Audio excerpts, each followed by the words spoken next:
நெல்சனுடைய ஏதோ இருக்காரு இல்ல ஏதோ சொல்லிட்டு இருந்தாங்க. அது என்னன்னு புரியல. எல்லாருக்கும் வணக்கம். மாஸ்க் பத்தி சொல்லணும்னா, இது எனக்கு பர்சனலா வந்து ஒரு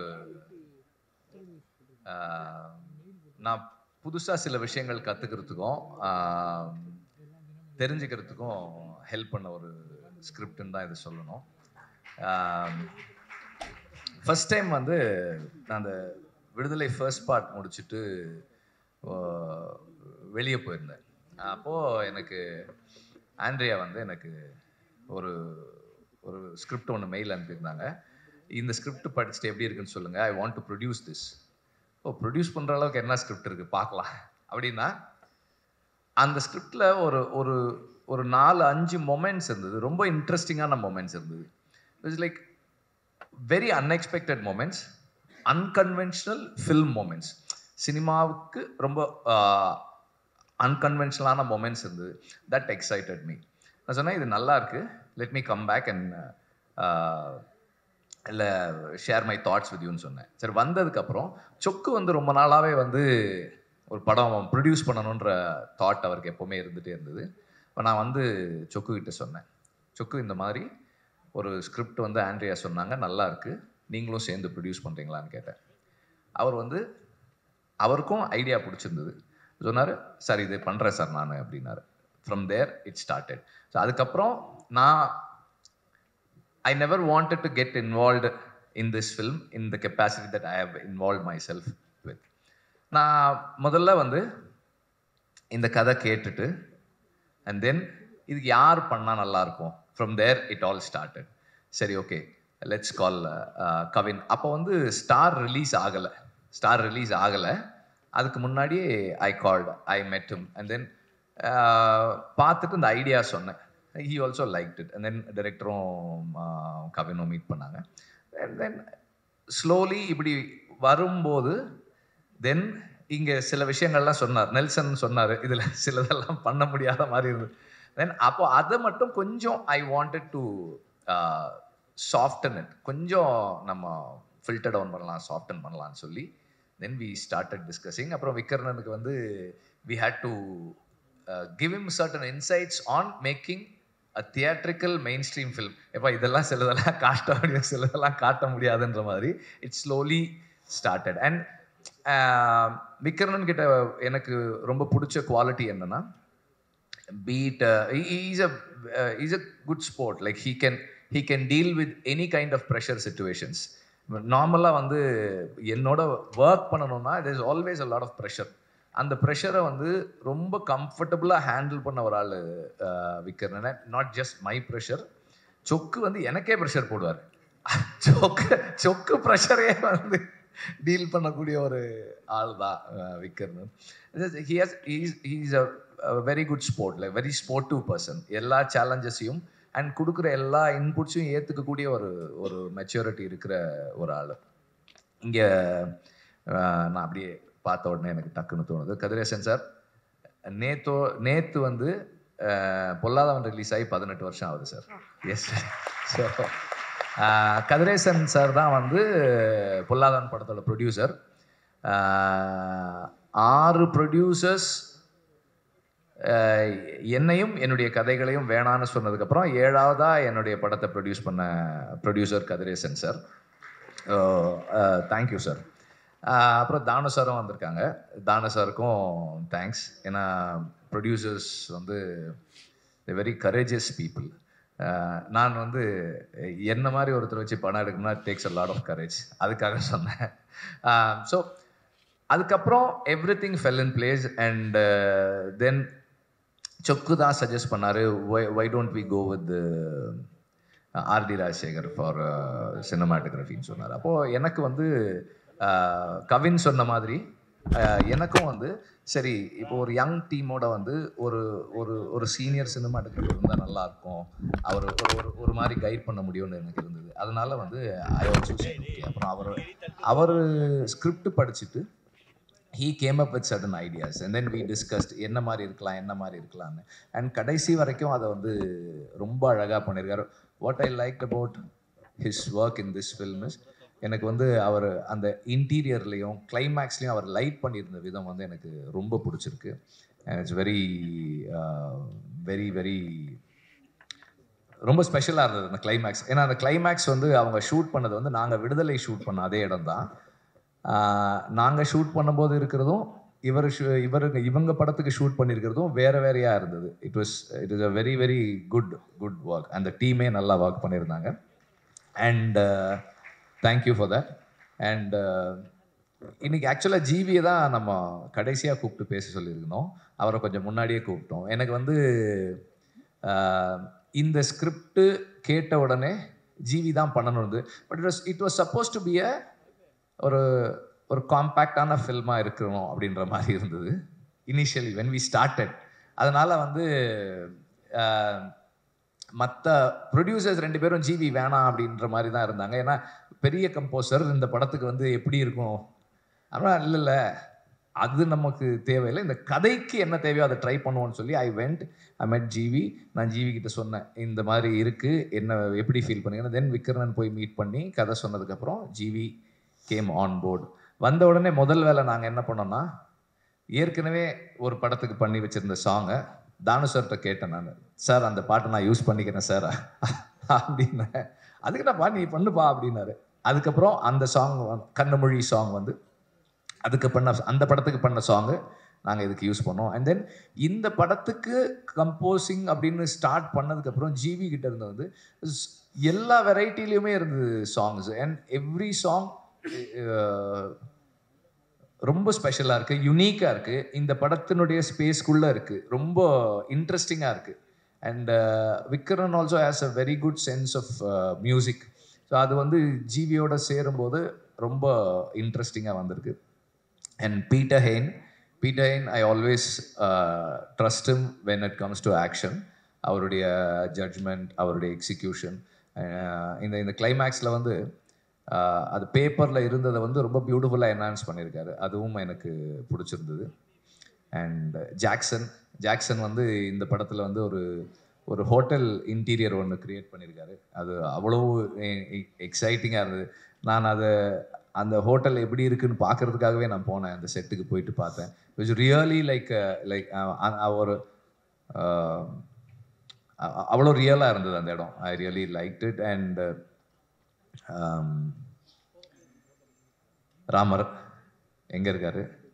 ராமர் தான் வந்து எனக்கு லைக் இந்த ஈவெண்ட்டை ஸ்டார்ட் பண்ணது வந்து ராமர் தான். ராமருடைய உண்மை மனசில் படுறத பேசுகிற தைரியம் இருக்கு இல்லையா, அது வந்து என்ன மாதிரி ஒரு ஆளுக்கு எப்போவுமே தேவை.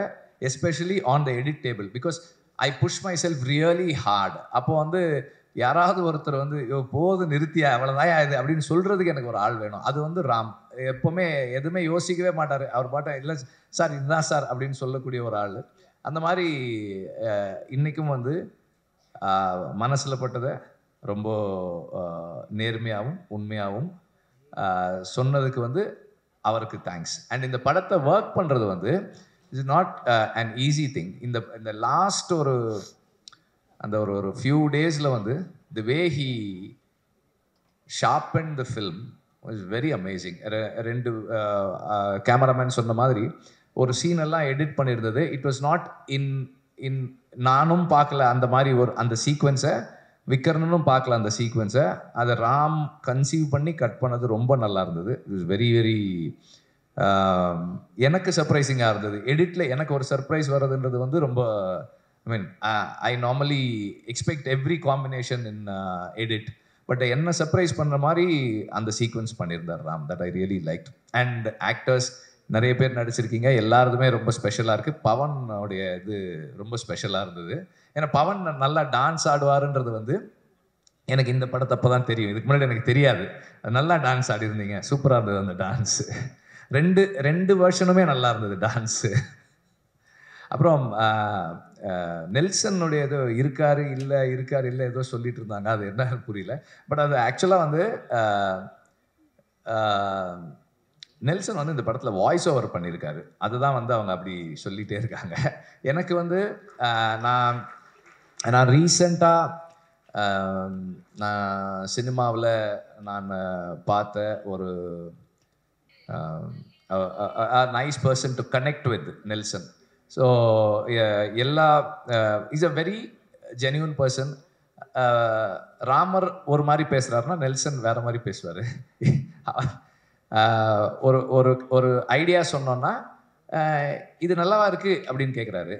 அப்புறம் இல்லை இது நல்லா தானே இருக்குது, நல்லா இருக்குன்றாரு. மனசில் பட்டதை ரொம்ப கரெக்டாக சொல்கிறாரு. கரெக்டாக இந்த சென்ஸ் யார் மனசும் புண்படாத மாதிரி என்ன சொல்லணுமோ அதை கரெக்டாக சொல்லக்கூடிய ஒருத்தராக இருக்கார். தெர் இஸ் நோ எதையுமே மறைச்சோ இல்லை பூசி மொழியோ சொல்கிறவர் இல்லை. Is a very genuine person. அந்த மாதிரி ஒரு ஒரு பர்சனோட இன்ட்ராக்ட் பண்ணுறது is a rare thing. So I really like talking to him. And sometimes phone பண்ணால் நாங்கள் 1 மணி நேரம் 2 மணி நேரம்லாம் பேசிகிட்டு இருக்கோம் அந்த மாதிரி. அண்ட் இந்த மாஸ்க் வந்து எங்களுக்கு வந்து நிறைய பேசுறதுக்கான சான்ஸ் கொடுத்த ஒரு படமாக அமைஞ்சுது. Sometimes I discuss with him. And அதில் ஒரு காமன் ஃபேக்டர் என்னென்னா கவின் இருக்கிறது தான். கவின் வந்து அவருடைய அசிஸ்டண்ட், அவருடைய தம்பி எல்லாமே. சம்டைம் அவர் நம்ம ஆஃபீஸ்க்கு ஒரு தடவை வந்திருந்தாங்க 2 பேரும். இவர் நெல்சன் பக்கத்தில் கவின் உட்காந்துருக்காரு. நெல்சன் வந்து அவர் தோளில் கை போட்டு அப்படி அந்த ஏதோ மசாஜ் எல்லாம் பண்ணி விட்டுட்டு இருந்தாரு. 2 பேருக்கும் ரியலைஸே பண்ணல that bond is that much. அந்த மாதிரி ஒரு பாண்ட் இருந்தது. ஸோ நான் வந்து நெல்சன்கிட்ட சொன்னேன். அவர் சொன்னது தான், நீங்கள் வேற ஏதோ ஒரு ஈவெண்ட்டுக்கு ஏதோ இன்வைட் பண்ணுற மாதிரி இருந்தது. இல்லை நான் வந்து உங்களை இதுக்கெல்லாம் கூப்பிட மாட்டேன், மாஸ்க் ஆடியோ லான்ச்சுக்கு தான் கூப்பிடுவேன் அப்படின்னு சொன்னேன். பிகாஸ் அவர் இதுக்கு வர்றது தான் பொருத்தமாக இருக்கும் அப்படின்றதால அப்படி சொல்லியிருந்தேன். ஸோ நெல்சனுடைய இந்த அவருடைய கான்ட்ரிபியூஷன் இந்த ஸ்கிரிப்டுக்குள்ளே, இந்த ஃபில்முக்குள்ளே நிறைய இருக்குது. அவருடைய சஜஷன்ஸ் வந்து நிறைய எடுத்துக்கிட்டு இருக்காங்க. அது ஒர்க் பண்ணியிருக்காங்க, எல்லாமே பண்ணியிருக்காங்க. அண்ட்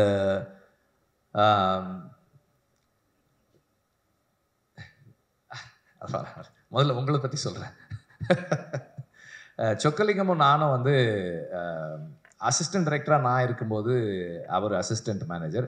எனக்கு கோவம் வரும், அவருக்கும் கோவம் வரும், எனக்கு ரொம்ப கோவம் வரும், அவருக்கும் ரொம்ப கோவம் வரும். பயங்கரமாக இருக்கும் ஒர்க் பண்ணுறதுக்கு. நாங்கள் அப்போது அந்த டைமில் காதல் வைரஸ் படத்தில் ஒர்க் பண்ணியிருக்கோம். அதுக்கப்புறம் தொடர்ந்து எல்லா படங்களும், ஆடுகளம்லேருந்து எல்லா படமும் கூட ஒர்க் பண்ணுறாரு. ரொம்ப கமிட்டடாக எடுத்துக்கிட்ட வேலையை முடிக்கணும். ஒரு டைரக்டர் கேட்கும்போது இல்லைன்னு சொல்லக்கூடாதுன்றதுக்காக ஒர்க் பண்ணுற ஒருத்தர். ரொம்ப டெடிக்கேட்டடாக கமிட்டடாக ஒர்க் பண்ணுற ஒரு ஆள். அண்ட் அவர் இந்த படத்தின் மூலமாக ப்ரொடியூசர் ஆகிறது எனக்கு ரொம்ப சந்தோஷம். அதே மாதிரி ஆண்ட்ரியாவும் இந்த படத்தின் மூலமாக ப்ரொடியூசர் ஆகிறது எனக்கு ரொம்ப சந்தோஷம். நான் கேட்டேன், உங்களுக்கு எதுக்கு இந்த வேலை, நீங்கள் ப்ரொடியூசராக என்ன பண்ண போகிறீங்க அப்படின்னு. அப்புறம் அதுவும் இந்த ஸ்கிரிப்ட் எதுக்கு, இந்த ஸ்கிரிப்ட் எதுக்கு, ஏன்னா வந்து உங்கள் கேரக்டரில் வந்து கொஞ்சம் நெகட்டிவ் ஷேட் இருக்குது அப்படின்னா அப்போ அவங்க சொன்னாங்க, கொஞ்சம்லாம் இல்லை, இது ப்ராப்பர் நெகட்டிவ் தானே இது, அதனால என்ன இருக்குது. அப்புறம் இது பண்ணால் அப்புறம் இதே மாதிரி ரோல்ஸ் தானே கூப்பிடுவாங்க அப்படின்னு கேட்டேன். இப்போ மட்டும் இப்போ எதுக்கு கூப்பிடுறாங்க, எதுக்கும் கூப்பிடுறது இல்லை. நானே ஒரு படம் ப்ரொடியூஸ் பண்ணுறேன். I really like this film. இந்த குவர்க் எனக்கு பிடிச்சிருக்கு. இது வந்து I feel this is commercial. அதனால் நான் இதை I want to take the risk with this ஃபில்ம்னு சொல்லி சொன்னாங்க. Then I said okay. So அந்த மாதிரி இவங்க 2 பேருக்குமே வந்து இந்த படம் ஒரு சக்ஸஸ்ஃபுல் ஃபில்மாக அமையணும்னு நான் விரும்புகிறேன். And there are lot of people எனக்கு வந்து ஃப்ளோவில் ஞாபகம் வரல. Azhar, I really like your work. Because அதாவது ஒரு டைரக்டராக இதை எப்படி சொல்கிறதுன்னு எனக்கு தெரியல, ஆனால் ஒரு ப்ரொடியூசராக எனக்கு ரொம்ப பிடிச்சிருந்தது. ஒரே நாளில், அதாவது 5 நாள் ரிஹர்ஸ் பண்ணி ஒரே நாளில் ஷூட் பண்ணி முடிச்சு கொடுத்துட்டீங்க. 2 சாங் 2 நாளில் முடிச்சிருக்காங்க. I'm not just saying that 2 நாள் ஒரு நாளில் எடுத்தாங்கன்றதுக்காக இல்லை, அந்த டைம்குள்ளே என்ன குவாலிட்டி கொடுத்தாங்கன்றது தான் அந்த அப்ரிசியேஷனுக்கான reason. Not just the time, அந்த அந்த குறிப்பிட்ட டைம்குள்ளே நல்லா பண்ணியிருக்கீங்க. அண்ட் தென் எல்லா நடிகர்களும் அப்படியே பேனிங்லேயே வரேன். அவன் வினோத் நல்லா பண்ணியிருந்தான். அண்ட் ரமேஷும் நல்லா பண்ணியிருந்தாரு. சரி எல்லாம் நல்லா பண்ணியிருந்தாங்க. அப்புறம்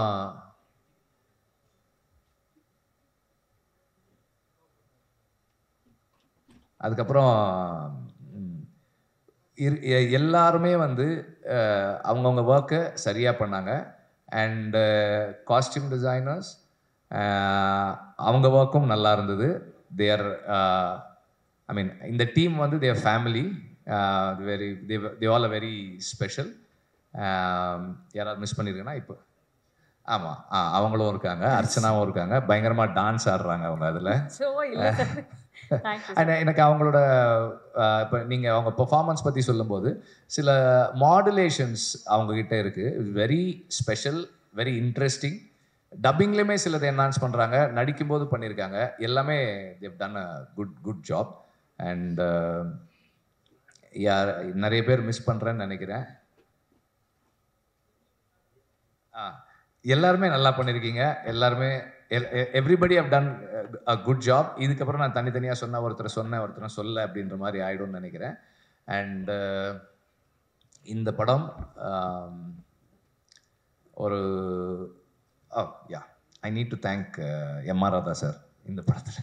இந்த இடத்துல எம்.ஆர். ராதா வந்து ஹீஸ் ஒரு ரிபல், இஸ் அ ரெவல்யூஷனரி. நிறைய விஷயங்களை வந்து குவெஸ்டின் பண்ணியிருக்காரு, நிறைய விஷயங்களை கேட்டிருக்காரு. அண்ட் அவர் இந்த படத்துக்குள்ள இவ்வளோ ஸ்ட்ராங்காக வந்ததுக்கு காரணம் அது யார் எப்படின்னு சொல்லணும்னு தெரியல. ஏன்னா ஒரிஜினலாக விக்ரன் ஐடியா வந்து நாலஞ்சு நடிகர்களுடைய மாஸ்க் இருக்குன்ற மாதிரி தான் இருந்தது. கடைசியில் அது வந்து it just got fixed with MR. Radha sir mask. நான் வந்து ராதாரவி சாருக்கு இந்த படம் ஸ்டார்ட் பண்ணுறதுக்கு முன்னாடி அவருக்கு கேட்டேன், சார் இந்த மாதிரி சார் யூஸ் பண்ண போகிறோம், எங்கள் ஐயாவை வந்து தப்பாக காட்டுவீங்களா? இல்லை சார் அப்படிலாம் இல்லை சார் அப்படின்னு.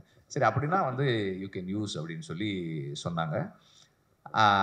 இந்த படத்தினுடைய the soul of the film is what M R. Radha's art stood for. அவர் வந்து எதை அவருடைய கலையின் மூலமாக பேசினாரோ அதுதான் இந்த படத்தினுடைய ஆன்மாவாக இருக்கிறது.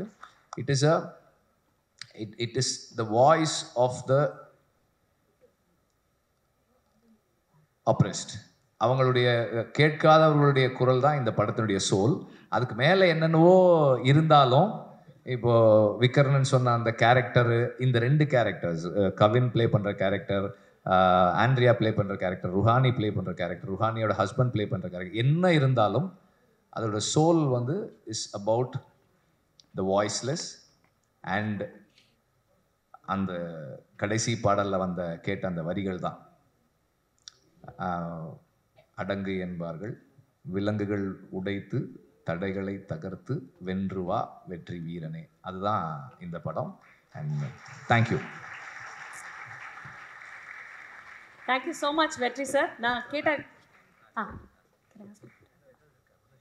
ஃபோட்டோக்கு எல்லாரும் கூப்பிடலாமா சார்? ஆமாம் சார், கேட்க போகிறேன் சார். சார் தானு சார் இருக்காரு, நெல்சன் சாரும் இருக்காரு. நான் என்ன கேட்க போறேன்னு உங்களுக்கு தெரியல சார். நான் கேட்கல சார், அவங்க கேட்குறாங்க சார். ஓகே,